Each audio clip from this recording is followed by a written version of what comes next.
Então, como nós estamos falando aí, né, de caráter de Cristo, né, de uma identidade em Cristo, tudo isso está numa sequência, porque se você percebeu que dentro da sua consciência você está na contenda, numa angústia, sofrendo, é que você precisa de um caminho novo. E esse caminho novo, por incrível que pareça, está dentro da sua família. Então, o caminho para você construir, né, o caráter de Cristo em você começa dentro das suas relações mais íntimas, tá certo? Então, casamento e família é o caminho para construir esse caráter de Cristo. Então, é importante vocês começarem a olhar como estão as suas relações familiares. E aí, tem uma aula que eu dou um mês inteiro de aula no curso, e tem no meu canal de YouTube falando sobre personalidade. Quando a gente fala da personalidade, tá certo? É a forma com que as pessoas se identificam ou as pessoas se descrevem como ela é. A Lucimar foi descrever a Midori agora há pouco. A Midori era dermatologista, que tinha a mão cheia, né, que podia estar andando disso, tem dom daquilo, né? E quando eu falo para você descrever uma pessoa no meio familiar, sei lá, alguém vem e descreve o seu marido. Você está falando do meu marido, só pode ser. Ou, né, você pede para um parente descrever fulano de tal, você não diz o nome. Pelas características marcantes de cada um, você não identifica quem é essa pessoa? Essa pessoa possui uma personalidade quando a gente estuda, né? A questão muito importante, porque tem gente que é cabeça dura, tem gente que é obsessiva, perfeccionista, tem uma personalidade extremamente perfeccionista. Tem gente que tem uma personalidade de timidez, de avarento. Então eu trouxe alguns desenhos aqui para quem antigamente lia revista aí da Disney, da Mônica. O Cascão tinha uma personalidade alegre, mas não tomava banho. Então, característica que o Maurício de Souza deu, personagem aí do Cascão é esse. Quando você fala em Cascão da revista da Mônica, é esse indivíduo.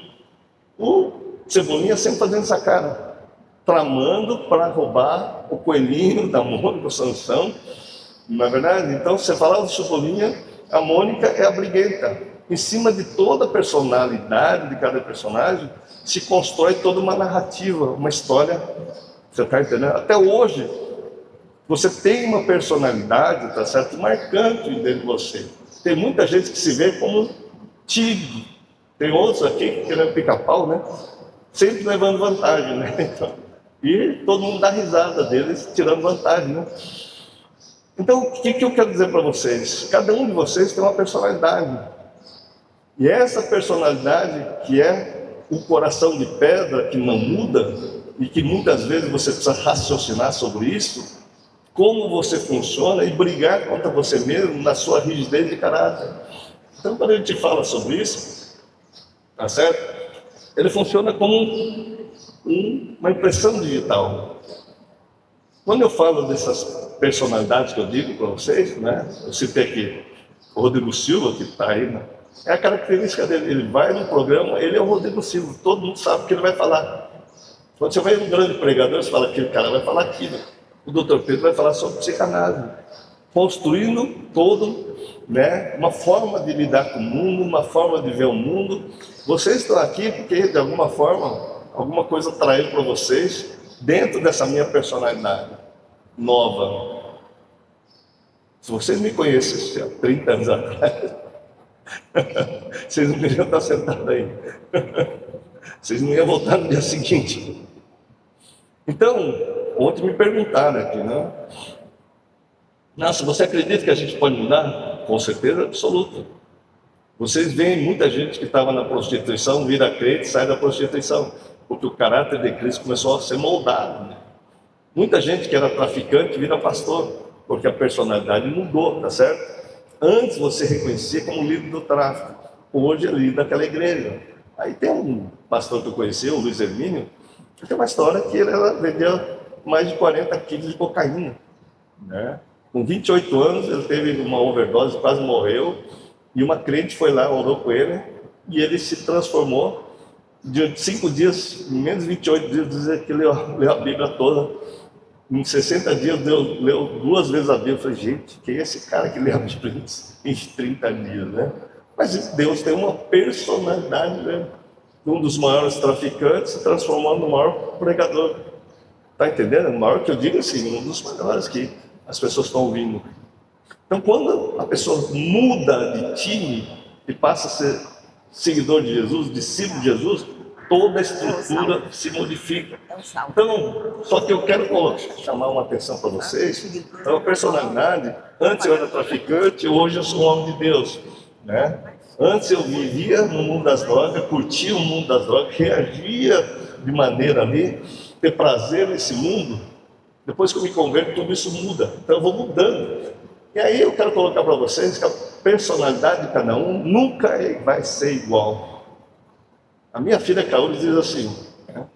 Cada um aqui é um jardim, uma flor no jardim do Senhor. Cada um tem a sua beleza, e tem a beleza, porque o Espírito Santo de Deus habita em você.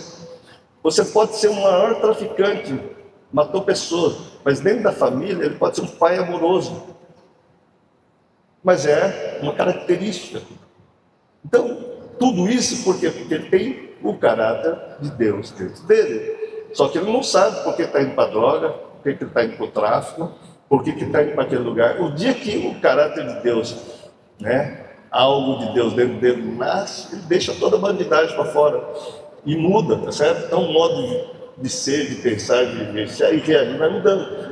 Agora eu quero dizer uma coisa para vocês. Quando a gente fala de personalidade, né, isso é o estudo da personalidade, tem uma característica importante que a gente divide didaticamente em temperamento e caráter.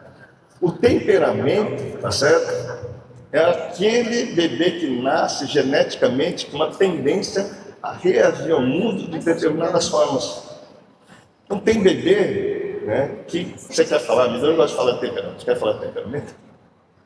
Fala aí de temperamento. Temperamento? Você gosta de falar do brando, do agitado. Sim. Você adora falar desse tema, fala aí. Uma das características da personalidade, então, o temperamento que é herdado e o caráter que é educacional. Então, muitas vezes a gente ouve falar de temperamento fleumático, sanguíneo, para a gente, existem dois tipos de temperamento, tá?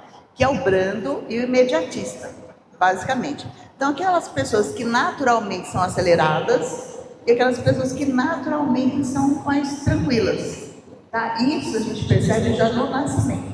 Tem bebês que são agitados, a gente fala assim, nossa, nasceu ligado no 220. E tem aquele bebê mais tranquilo. Quando a gente pega o temperamento, que pode ser esses dois tipos, junto com o caráter, que é moldado com a educação, com as crenças que vão ser desenvolvidas ao longo da vida, e que a família já compactua isso, você tem o temperamento, ou a personalidade.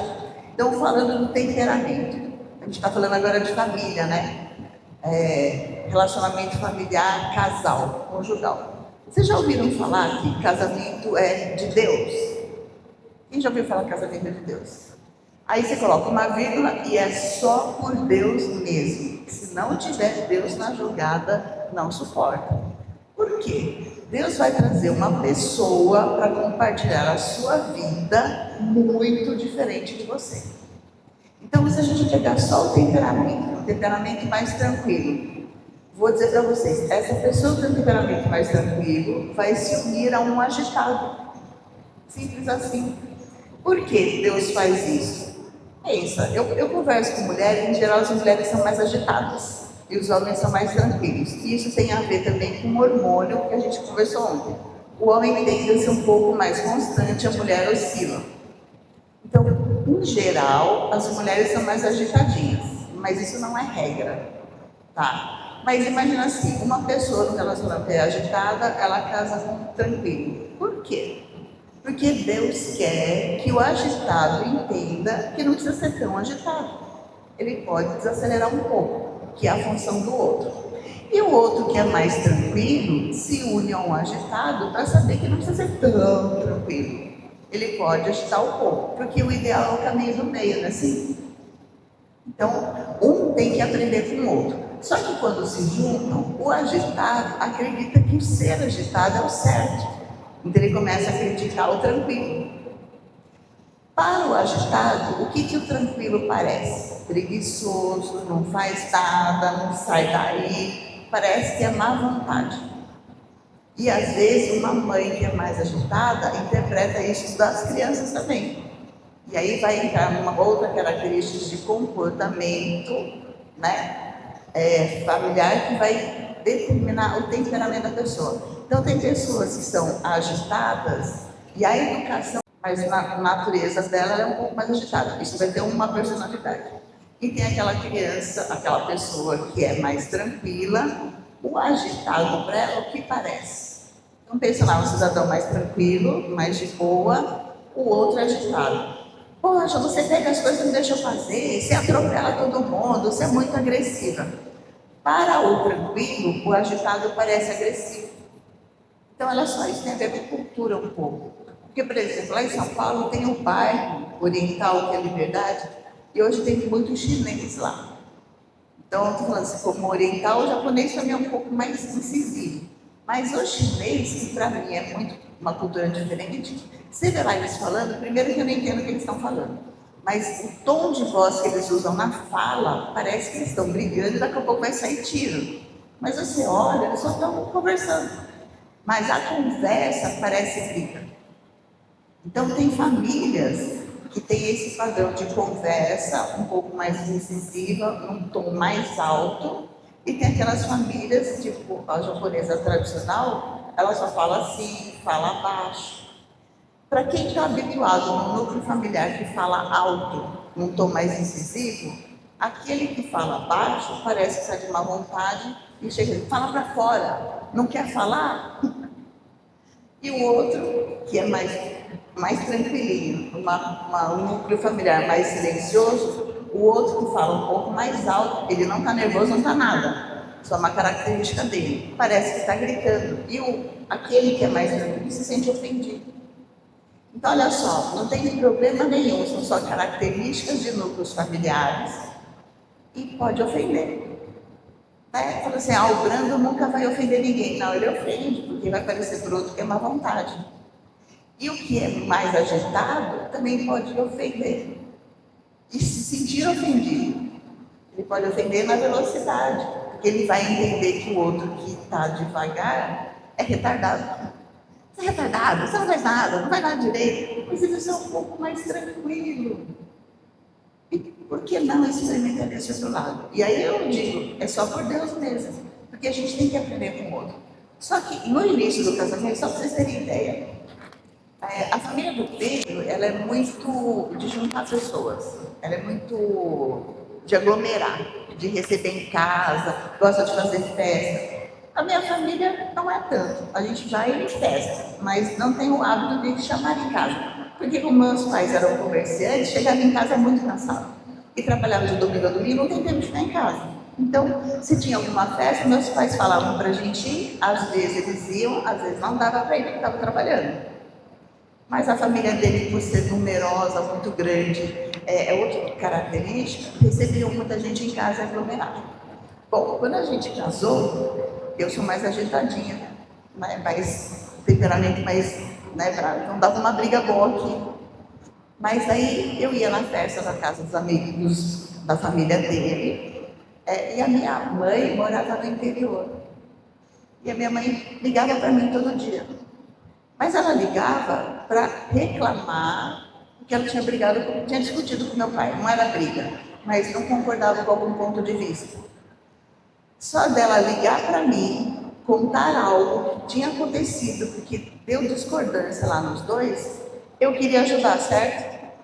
Só que por querer ajudar, eu ficava frustrada. Eu ficava frustrada, e vocês viram que depois de uma frustração veio uma energia de raiva. Eu ficava irritada, porque eu queria ajudar lá. Só que não tem a ver comigo, o problema não é meu, mas é minha mãe. Eu queria ajudar minha mãe. Mas não podia, eu ficava frustrada. O que acontecia? Eu brigava, eu ficava irritada, qualquer um chegasse perto, eu explodia. Aí ele falava assim para mim, você está nervosa, você falou com a sua mãe. Agora pensa, acabei de casar, gosto da família dele, a gente vive indo em festa, e ele criticar minha mãe. Aí eu vou defender a minha mãe, a minha família, como assim? Só que tudo isso, fala para vocês, acontecia tudo no campo das ideias e são emoções que a gente não controla e vem do inconsciente. A gente brigou muito por conta disso. E eu defendendo a minha família, a forma de ser da minha família, e não entendia, poxa, eu gosto da sua família, por que você está falando mal da minha? Mas ele não estava falando mal da minha, ele estava percebendo uma coisa. Só que quando existe esses conflitos no relacionamento, que a ver com temperamento também, um fala uma coisa, o outro se ofende. Mas ele não criticou, ele fez uma observação. Então, quando a gente começa a ter mais consciência de que essas situações interferem, a gente fica um pouco mais sábio. Porque é dito também que a fé é racional. A fé é racional. Então, a gente precisa pensar. O culto tem que ser racional. Você tem que pegar o que está sendo dito e falar, eu entendi isso. Vamos pôr em prática. Se isso me faz bem, me traz bons pensamentos, vem de Deus. Se não, eu estou entendendo alguma coisa errada. Eu peguei um versículo na palavra e me deu um nervoso, eu vou brigar com ele. Pera, então eu estou entendendo errado o que está escrito. Porque se vem de Deus o que está escrito, não posso pegar aquilo e trazer uma briga, uma contenda.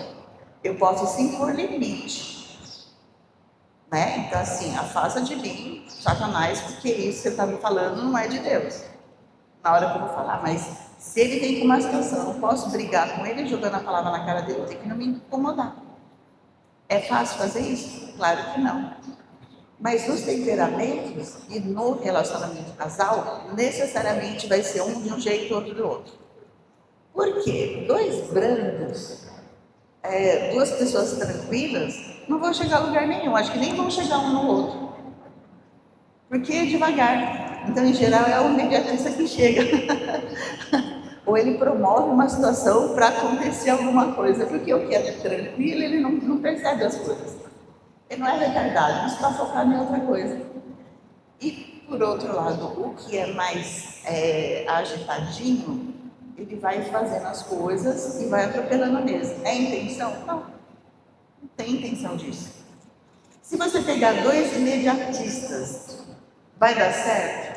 Não. A primeira faísca que der explode, já vai dar errado. E olha o que é legal. O que é muito brando, ele meio que inveja o outro que é rápido. Porque ele gostaria de ser um pouquinho mais rápido. E vice-versa. O outro que é agitado também inveja um pouquinho o que é tranquilo. Poxa, como que ele pode ser tranquilo nessa situação? Ele fica indignado, mas ele tem uma certa invejinha. Mas aí entra a mágica do relacionamento. Cada um vai aprender com o outro. Isso é relacionamento familiar, trabalho, sempre o outro tem algo que você quer aprender. E quando a gente fica irritado, incomodado, é porque o outro tem algo que eu também quero e eu não tenho. Então eu vou destruir ele. Então, observar isso é extremamente importante.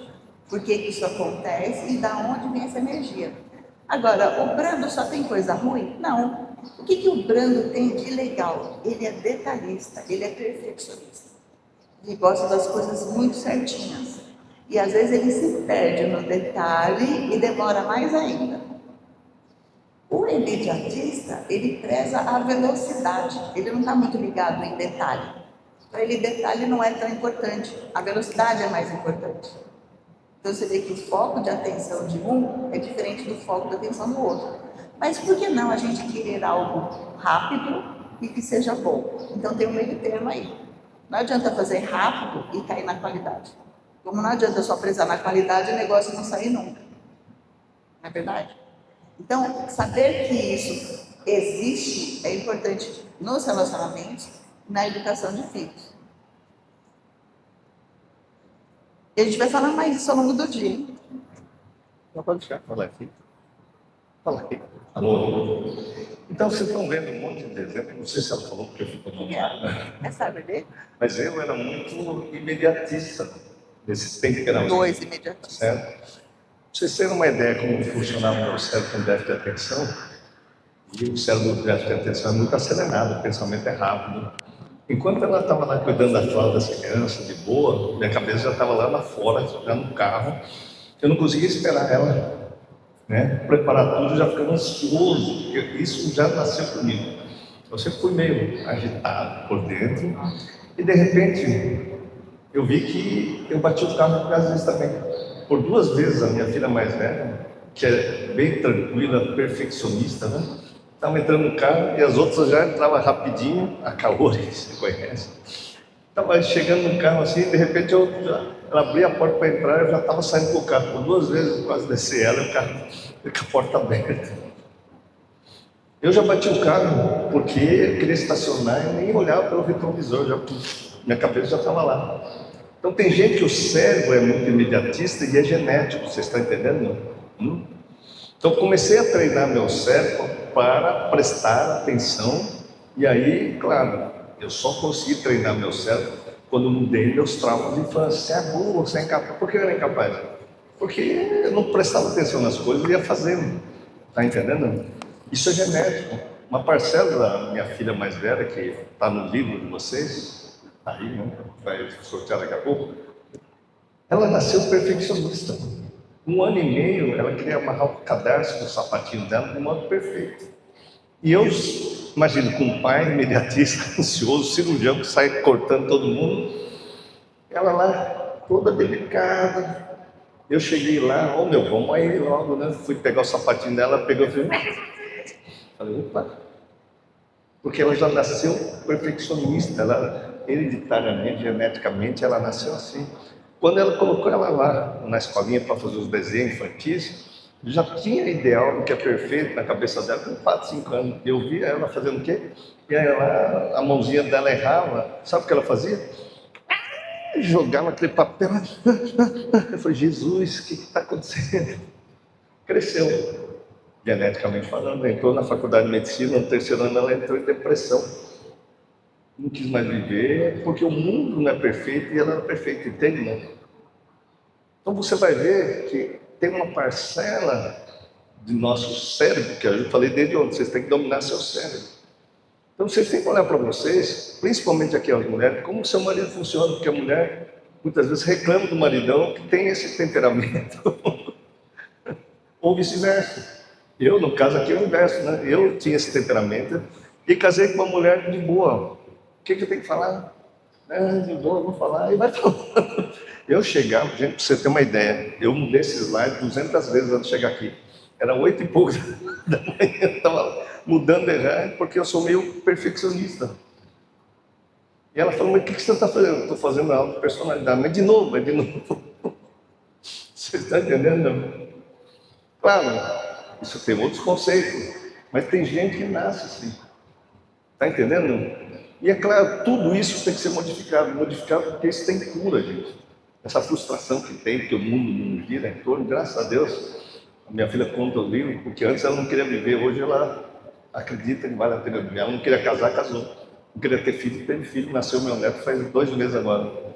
Porque Deus curou através do método, através do conhecimento, transformou o temperamento dela, que viveu uma vida de sofrimento, hoje ela está feliz e contente.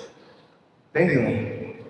E aí, a grande questão, temperamento e genético corresponde a 30% da nossa personalidade, determina a nossa personalidade. Se você pegar figuras bíblicas, você vê que Pedro era impulsivo, né? Jesus falava uma coisa, ele já estava lá, vamos cortar a orelha. Ele via lá, né, no monte da transfiguração, Jesus conversando com Moisés, ele via, vamos fazer uma tenda para cada um aqui, porque ele não estava entendendo nada, mas já estava querendo fazer tenda para as pessoas. Jesus, cara, fica quieto, para mim, não conta para ninguém, não. E quem é que é igual Pedro? Está cheio de Pedro, eu sou assim. Meu nome é Pedro, mas eu já vi uma coisa, saia correndo, né, fazer e atropelava e brigava, a minha vida não andava. Graças a Deus eu conheci Jesus Cristo, porque 70% é moldado pela experiência de vida. Então, eu peguei meu pai, que era assim, queixoso, né? Se alguém andava devagar na frente, ele chamava de barbeiro, ficava buzinando, eu era assim também. Porque eu aprendi com meu pai também. Uma parcela desse imediatismo veio através da educação. Uma parcela do que eu vivia, brigava com minha esposa, 70% é educacional. A gente vai criando mecanismos para sobreviver na infância, imitando o pai, imitando a mãe. Então a minha identidade foi se construindo, né? E eu cheguei na fase adulta, perguntar quem sou eu. Aí você pergunta, quem é você? Ontem a gente conversou com as pessoas, muita gente se viu parecido com o pai, parecido com a mãe. Você está entendendo? Eu sempre falei comigo, um dia quero que as pessoas olhem o caráter de Cristo em mim. Botei isso na minha cabeça. Mas para botar o caráter de Cristo, eu tenho que tirar o seu minoronário dentro de mim. Que eu e meu pai era uma coisa só. Eu e minha mãe era uma coisa só. Eu pensava igual meu pai, pensava igual minha mãe, agia que nem meu pai. E certa vez, esse negócio de a gente aprender com o mundo é tão do nosso caráter humano, de aprender com o que a gente vencia.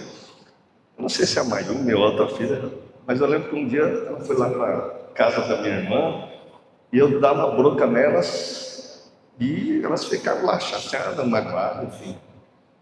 Um dia a gente foi para o interior, na casa da tia Lúcia, e eu vi a tia Lúcia dando bronca nelas igual eu dava.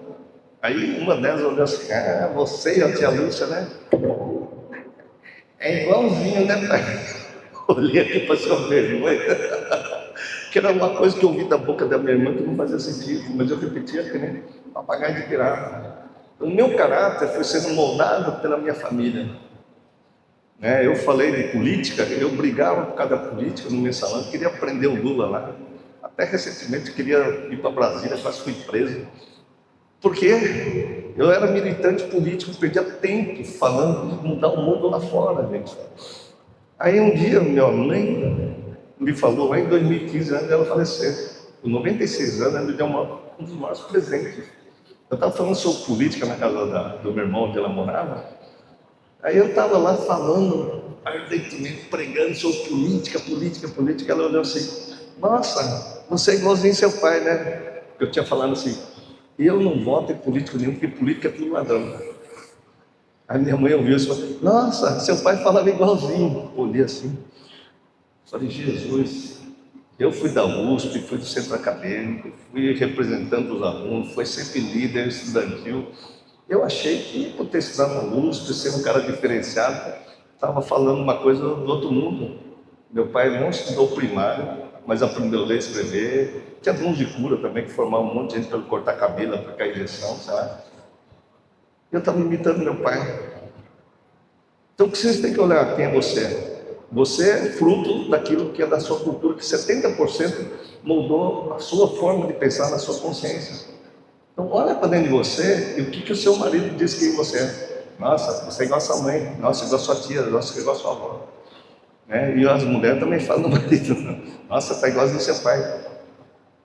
Um dia vocês têm que chegar num lugar, gente, as pessoas vão falar, nossa, você está exatamente, eu vejo amor em você.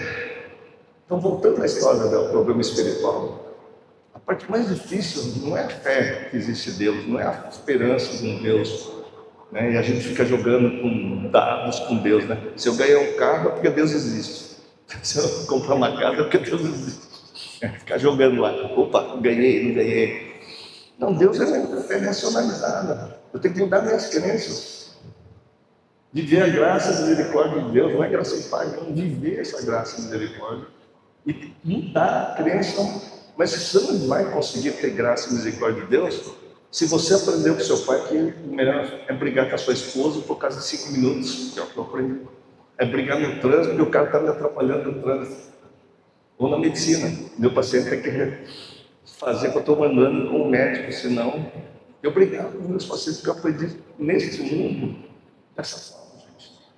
Com certeza vocês já foram no médico aí e o cara nem olhou para a cara de vocês, porque muitas vezes o médico nem olha na cara de ninguém hoje em dia. Hoje em dia, se eu contar a história aí, nem vou falar porque eu estou gravando agora. Mas tem história mesmo, a gente. O médico é formado, não está nem conversando com os pacientes, e ele tem que conversar com o vizinho sobre o que ele está sentindo. E o cara não consegue fazer diagnóstico porque não conversa mais, não acolhe mais. E o dia que esse médico se tornar cristão, com certeza absoluta, ele vai conseguir conversar, vai conseguir ouvir, vai conseguir acolher a dor, o sofrimento, porque ele tem que treinar a mente, o psicanalista tem que treinar a mente para acolher também essas pessoas. Então, quem sou eu?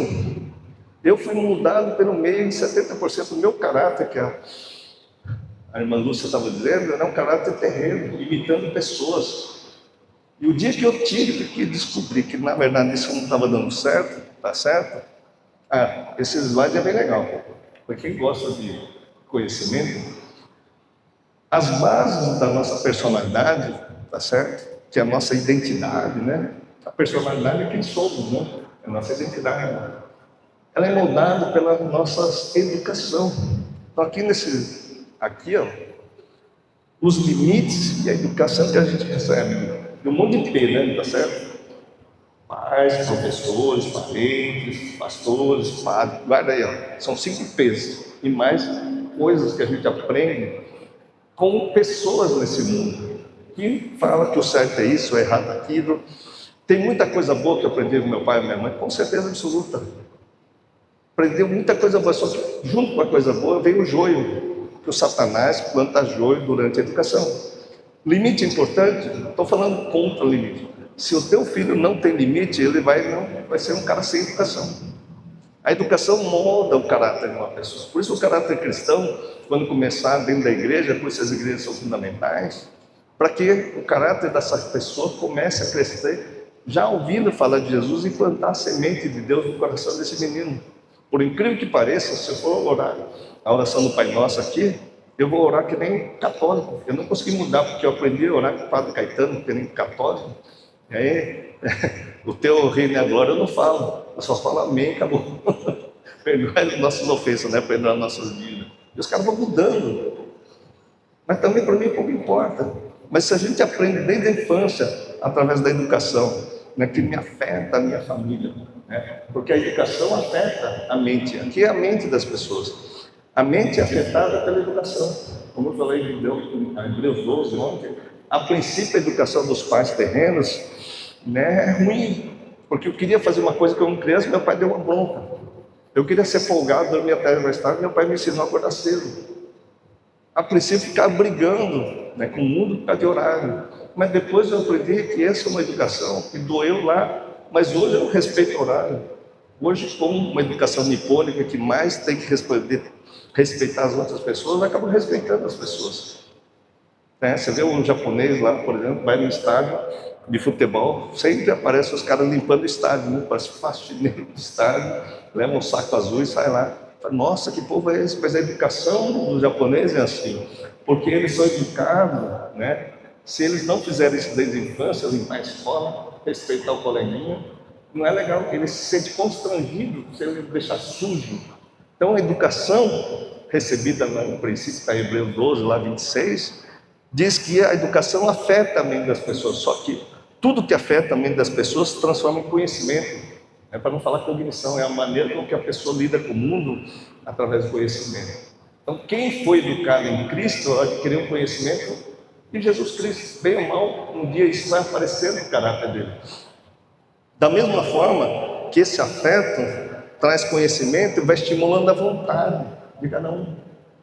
Porque quem hoje é molecada não está tendo limite que os pais, né, uma cultura aí, vamos colocar assim, política internacional, que os pais não podem educar a criança, que o Estado tem que educar seus filhos, que os professores têm que educar seus filhos, e esse negócio estão tirando do cristão o direito de educar os filhos. Estão querendo fazer leis que é proibido os pais educarem a questão de gênero. No Canadá está sendo gente presa quando o pai que é cristão fala que menino é menino, menina é menina. Agora aí, teve um político que adotou um filho, homem é homem, menina é menina, menina é menina. Está todo mundo brigando, uma coisa biológica. Porque os influenciadores aqui, seja eles professores ou líderes aí, políticos, estão querendo afetar todo mundo, que um conhecimento totalmente despreocupado faça parte da personalidade do teu filho. Então, quando as pessoas são afetadas pela educação, vai adquirindo conhecimento, aí vai estimulando a vontade. A vontade que eu tenho de cumprir a educação que afetou ele. No exemplo que eu estou dando desde ontem, meu pai me educou que eu não posso atrasar 5 minutos. Então eu aprendi com ele, porque aquilo me afetou na infância. Minha vontade é chegar meia hora antes, 1 hora antes do evento, para não atrasar 5 minutos. Então meu propósito de vida era seguir quem? Seguir meu pai. Seguir os professores. Aí o que eu disse, quando eu virei crente, eu segui os pastores. Eu fui resgatado pelos pastores com certeza absoluta. Porque até então eu só obedecia a crença que vinha da minha família. Quando eu conheci o Evangelho, conheci pessoas que me influenciaram profundamente, que me ensinaram a ler a Bíblia, e a Bíblia começou a afetar a minha mente de tal forma que o conhecimento de Jesus mudou a minha vontade. Está entendendo isso, não? Deixe-se afetar pela experiência das leis que Jesus traz para você. Eu quero que você comece a respeitar o que Jesus ensina. Vai afetar o seu cérebro, você vai ter uma experiência com o Espírito de Deus, você vai adquirir uma verdade que é a verdade do Reino de Deus, e a sua vontade é obedecer o único e suficiente sacerdote que é Jesus Cristo, que está lá no livro de Hebreu, que é o sacerdote, o sumo sacerdote das regiões celestiais, e o que cumpre-se na terra, cumpre-se nos céus. Então, tudo que é seu já está pré-programado. Mas se você seguir falsos profetas, falsos líderes, educação que você recebeu e tem medo de mudar essa educação, como eu disse, para eu ser crente hoje, eu tive que sofrer críticas, que eu virei fanático religioso, que eu deixei de ser médico para ser psicólogo, eu virei fanático, eu abandonei a família, você não visita mais ninguém, porque eu ia visitar e muitas vezes as pessoas só ficavam falando coisas que não entravam mais na minha cabeça. Mudei, parei de andar com os médicos que eram meus amigos. Então mudei o ambiente. Comecei a andar com pessoas que na verdade estavam pensando igual a mim. Que pessoas foram essas que começaram a pensar igual a mim? Você está vendo ela lá. Graças a Deus, eu encontrei uma parceira que foi fazer a mesma loucura que eu. Romper com tudo aquilo que eu havia aprendido, com pessoas, claro, meus professores foram ótimos, com certeza. Eu acredito que eu sou um bom médico, faço um ótimo diagnóstico, meus professores me ensinaram. Só que eles não me ensinaram um caminho para minha mente entrar em paz.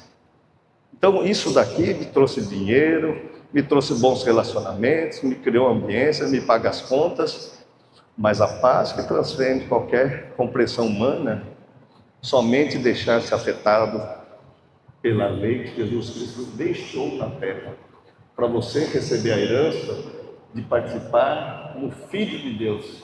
Então qual é a identidade maior que tem? Não é as pessoas falam, nossa, você é igual ao seu pai, como minha mãe dizia, você é igualzinho ao seu pai, filho do seu Minor. Nossa, você é igual a sua mãe. Creio, gente. Eu ficava falando tudo que minha mãe fazia, brigava com ela porque era minha mãe. Depois que eu não quis ser minha mãe, passei a ser meu pai, e ficava falando que nem meu pai, agia que nem os meus professores. Depois comecei a agir que nem os pastores aí, que falavam um monte de coisa, mas foi importante, porque eu comecei a andar com pessoas que foram rompendo essas falsas crenças. Só que chega uma hora que eu ficar lá, dependente de pessoas, eu não sou dependente de Deus. Entende, não? O próprio batismo cristão diz que Jesus Cristo é o único e suficiente Salvador. Mas nós temos um instinto, que eu vou falar no final da tarde, tá certo? Que impede a gente de seguir Jesus, por incrível que pareça. Mas isso eu vou falar tarde, senão não termino agora de manhã. Aí não perca a tarde, viu, gente? Tem mais pedaços da aula aí. Veja bem, vocês estão entendendo isso que eu estou falando? Não? Isso aqui, gente, faz a formação da nossa consciência. Quem você acredita que você é aquilo que passa na sua consciência de crenças, valores e princípios que eu disse ontem. Você é movido pelas suas crenças, você é movido pelos seus valores, você é movido pelos seus princípios. Quando o reino de Deus veio aqui na terra, os discípulos de Jesus passaram a quebrar todas as crenças. Pedro deixou de ser o cara impulsivo para ser o cara que mais converteu no dia de Pentecostes.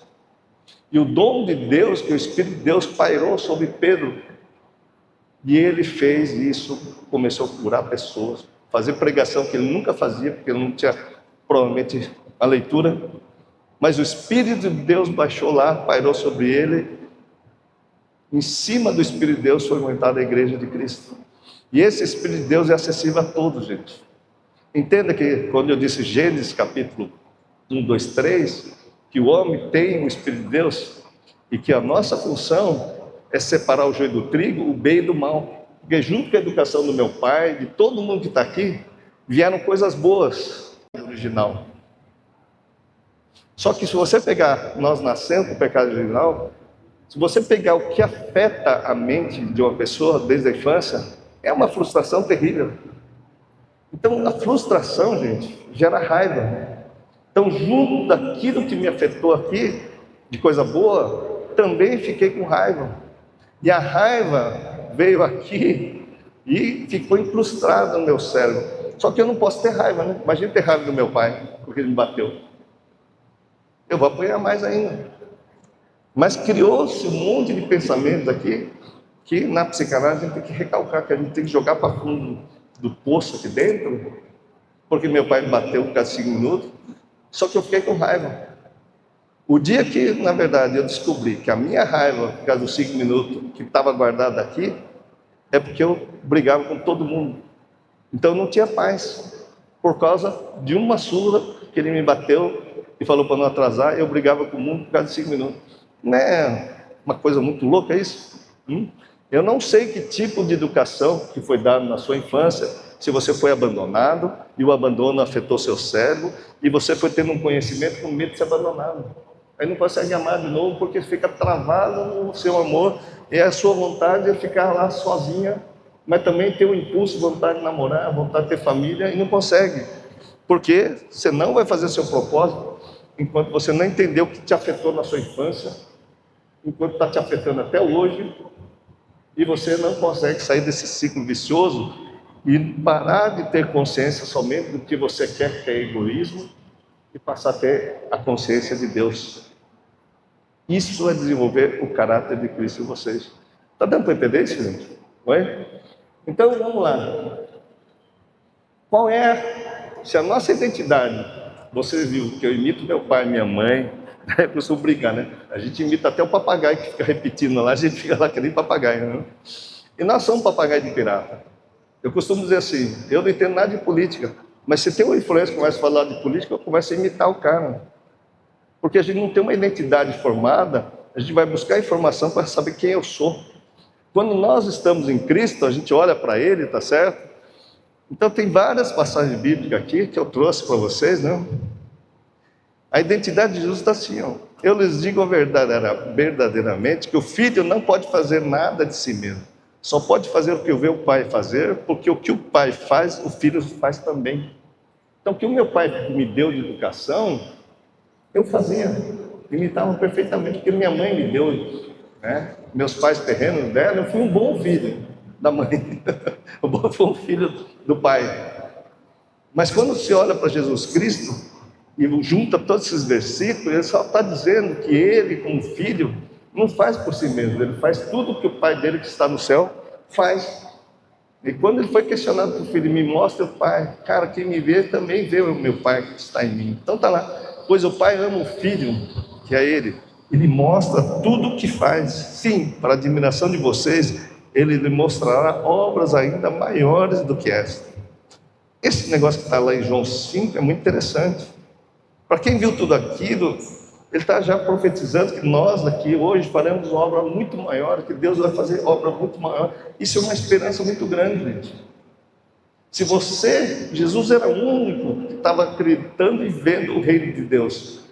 Hoje nós somos milhões de pessoas que somos cristãos ao redor da terra. Mas é milhões de pessoas que precisam cair a trave do olho e verdadeiramente viver em amor. Que o maior dom, parar de sofrer, é aprender a amar.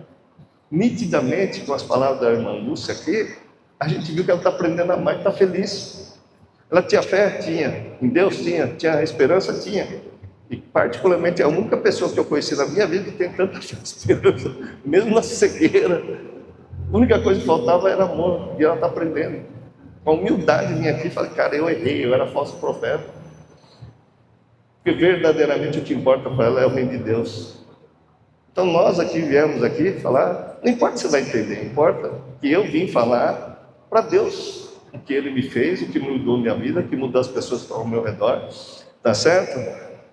E está aqui, ó, você não crê que eu estou no Pai e que o Pai está em mim?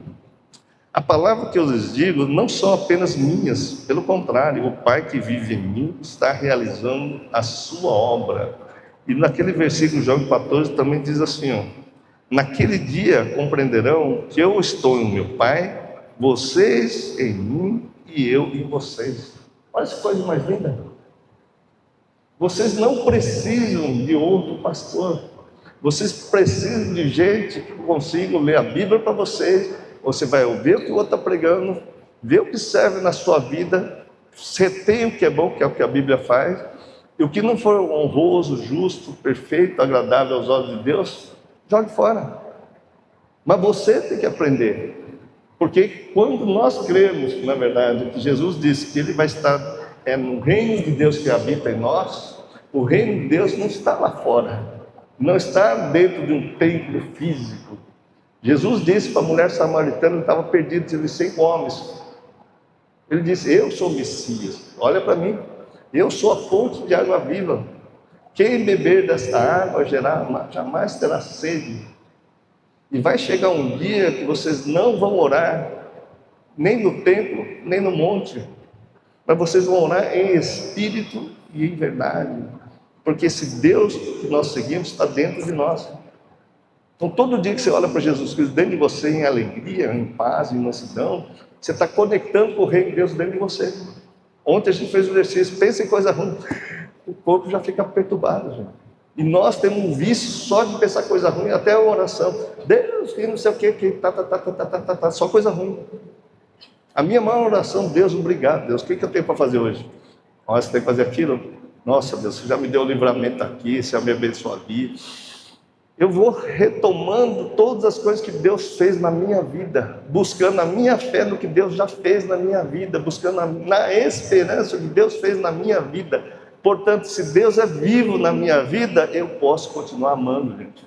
Não importa se o mundo me rejeita, não importa se as pessoas falem mal de mim, não importa, né, se a minha mulher não quer andar comigo, importa eu querer andar com Jesus Cristo. Está entendendo isso, não? Então vai lá. Então em Lucas 10 está escrito assim, ó: todas as coisas me foram entregues por meu Pai. Ninguém sabe quem é o Filho a não ser o Pai, e ninguém sabe quem é o Pai a não ser o Filho, e aquele a qual o Filho quer revelar. Eu vou dizer uma coisa para vocês, gente. Vocês estão num lugar hoje, com certeza, Deus, mesmo que você não acredite em Deus, Jesus quer se revelar no seu coração. Toda essa mensagem está escrita na Bíblia, então está lá. Então ele se voltou para os seus discípulos e lhes disse em particular: felizes são os olhos que veem e o que vocês veem. Então, bem-aventurados aqueles que creem sem ver. Foi o que ele disse lá, Tomé. Bem-aventurados que você tenha essa fé nesse Deus, que a sua esperança esteja nesse Deus. Mas você não vai desenvolver sua fé em Deus se a sua fé não for em Jesus Cristo, que diz para você aprender a amar, porque o nosso Pai é amoroso. E ele disse: eu faço tudo que meu Pai faz. E o que ele fez? Amou a todos sem distinção, sem crença religiosa, veio amar absolutamente tudo, sem ficar se queixando da vida. Mesmo diante da cruz, ele disse: Pai, faça casa. Mas se é para passar no batismo do fogo, eu vou passar no batismo do fogo. E vou sair vivo daqui e vou continuar na fé. Então, se a gente olha para ele, é a maior fé no nosso Pai Celestial. Então, aqui está aquilo que você me perguntou, Mateus 10:34. Né? Não pense que vim trazer paz à terra, não vim trazer paz, mas uma espada. Pois vim para fazer o homem fique contra seu pai, a filha contra a sua mãe, a nora contra a sua sogra. Não é meio estranho Jesus dizer que veio trazer uma espada para pôr o homem contra seu pai, o filho contra sua mãe, a nora contra sua sogra? Pois bem, quando a gente falou da construção da nossa identidade, da nossa personalidade, a gente não contribuiu para colocar aqui o meu pai e minha mãe. Tudo que eu aprendi nesse mundo terreno, não foi meu pai que ensinou? Se eu fosse falar do meu pai, tem um monte de exemplos, mas eu dei alguns exemplos que você vai olhar para o seu pai e sua mãe, o quanto você imita eles em agressividade e até em bondade, na fé, mas também no queixume, que esse mundo está todo mundo se queixando.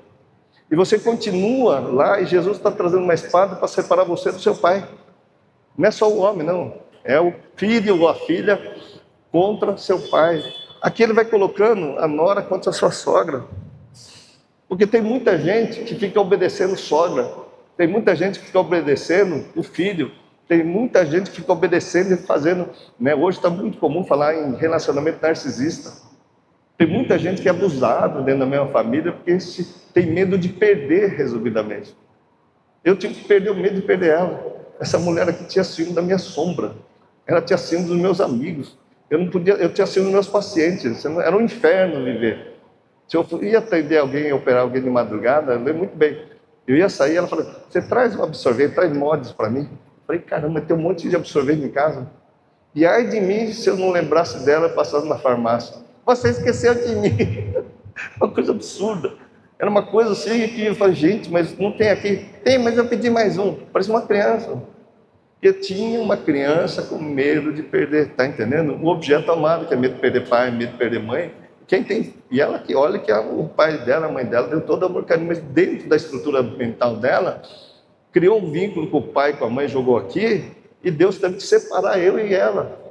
Ela teve que parar de ter medo de me perder. Então ela veio me separar, né, do marido. Eu tive que me separar dela porque eu estava com medo de perder. E Deus me deu uma viagem para fazer e largar ela na Páscoa. Só que Deus falou assim, se você não for, eu vou embora, você vai ficar sozinho. Imagina se eu tenho medo de perder o Espírito Santo. Ele já me deixou 2 dias sem ele, eu fiquei muito mal, gente. Eu sou temente a Deus, mas eu estou temente que o Espírito Santo pare de falar comigo. Não é que o Espírito Santo fala todo dia, não, gente. Entende? Imagina, Deus deixa eu viver, cometer os meus erros como todo pai. Depois eu vou corrigindo os erros que estão acontecendo na minha vida. E Deus deixa você errar para você aprender. E essa voz sutil que você está errado, você vai aprender e vai no peques mais. Então, quando você me perguntou lá, entendeu que a gente tem introjetado na nossa mente, a nossa educação, a gente replica o comportamento de pessoas, e Jesus está vendo falando que vai separar esse comportamento que está na minha mente e deixar de seguir. Aí vem, né? Os inimigos do homem serão da própria família. Aí eu pergunto, onde está a sua família? Sua família está aqui dentro, ó. Você vive aqui dentro, uma família aqui dentro, introjetada na sua mente, e você fica lá brigando, inclusive. Se você for rejeitado para sua mãe, você fica aqui dentro, minha mãe rejeitou, minha mãe rejeitou, minha mãe, meu marido está aqui dentro. É todo o processamento é dentro do cérebro. Então, quem ama seu pai e sua mãe mais do que mim, não é digno de mim. Quem ama seu filho mais do que a mim, não é digno de mim. E quem não toma a sua cruz e me segue, não é digno de mim. Então, está aqui, ó. Se o meu amor for maior para minha esposa e ficar lá correndo atrás dela, e a Bíblia fala para não criar ídolos internos, a gente criou ídolos internos lá na infância. Tem gente que depende do pai até hoje. Tem mulher que projeta o pai, né, no marido e fica tendo uma relação como se fosse pai e mãe. E tem muito marido folgado que quer que a esposa seja mãe. Aí não reclama, né, que a esposa é mandona, mas ele se comporta como filho.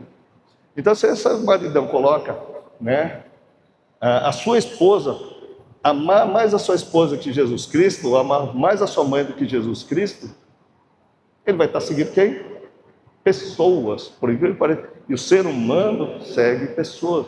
Tem gente que está tão solitária que larga o marido em casa e vai para a igreja todo dia porque ama mais o templo do que o próprio marido, do que o próprio Jesus Cristo. Vocês estão entendendo isso, não? E olha aqui, ó. Quem acha a sua vida, então, aqui, ó. Tudo isso, se você mais amar as coisas desse mundo mais do que a mim, não é digno de mim. E quem não toma a sua cruz e não me segue, não é digno de mim. Sua cruz é seu medo, sua insegurança, seus valores, seus princípios. E olhando para ele, Hebreus 12:2 vai dizer, olhando firmemente para Jesus, o autor e consumador da nossa fé. Então, quem acha a sua vida perderá, e quem perde a sua vida por minha causa, a encontrará. Então, se a gente ficar dando valor e agarrar nessa vida que eu levo, doentia, masoquista, sofredora, numa relação, né, doentia entre ser humano, quem agarrar isso vai perder a sua vida. Está cheio de gente aqui que está perdido, gente. Jesus te convida à vida, né, não é exatamente como fala, né, deixa seu pai, sua mãe, não. É aqui dentro, ó.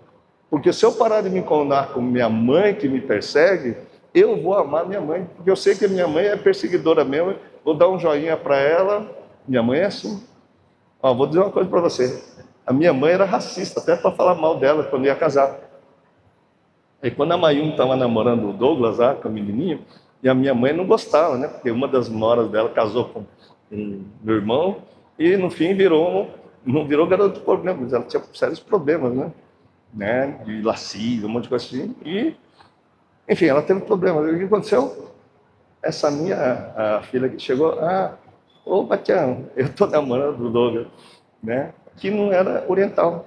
A minha mãe fez aquela cara, cheguei no filho dela, por que você está falando isso? Sabendo que a sua avó é assim. Mas a maior felicidade foi que, uma semana antes dela falecer, ela chegou a falar, você namora quem você quiser. Importante você ser feliz. Ela conseguiu mudar isso dentro dela. Está entendendo? Não? Porque ela vinha de uma crença de onde?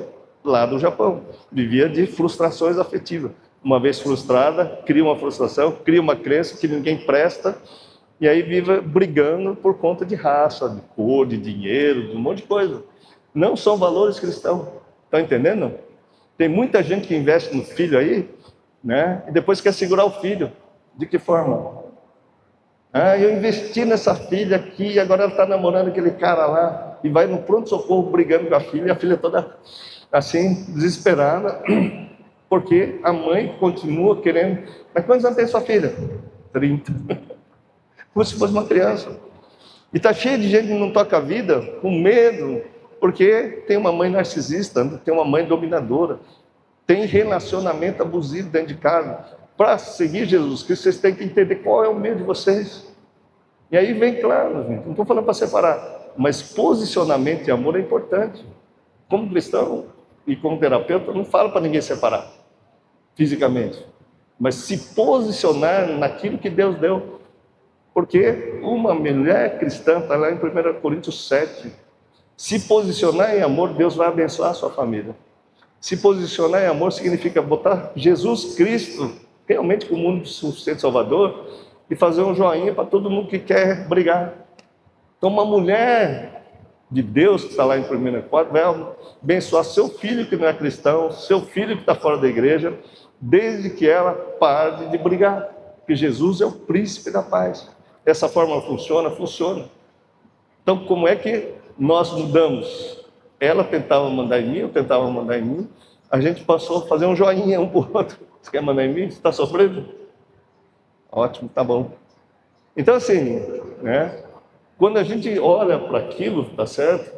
A gente começa a romper com essas crenças que formaram a nossa identidade, a gente vai construindo a partir disso a identidade em Jesus. Então quando a gente fala, né, de santidade, quem é santo aqui? Não, eu estou indo para o caminho da santidade. Então é toda uma vida que a gente vai construindo dia a dia, saindo da dependência emocional. Então só um último versículo aqui. Isso eu vou falar tarde, pronto. Deixa lá. Gente, vocês têm alguma pergunta aí, não? Pergunta? Então a gente vai voltar agora às 2h da tarde, certo, gente? E a gente vai falar muito sobre relacionamento de pais e filhos, perguntas e respostas, tá certo? Mas alguém quer perguntar alguma coisa aí, não? Vocês estão reflexivos, né? Então continuam pensando na vida. Oi? É forte, né? Não se preocupa não, porque eu vou dizer uma coisa para você, eu não queria ouvir a voz de Deus, sabe por quê? Deus queria mudar tudo que eu fazia de errado. Entende, não? Não queria ouvir a voz de Deus, ficava fugindo que nem Jonas. Vai para cá, ia para lá, vai para cá, vai pra lá. Mas não tem jeito. Se cada tem um chamado, não tem como fugir dele não, gente. Tá certo? Então, bom almoço a todo mundo. Às 14h meu pai vai começar exatamente às 14h. Até daqui a pouco então, gente. Bom almoço para todo mundo aí. Obrigado.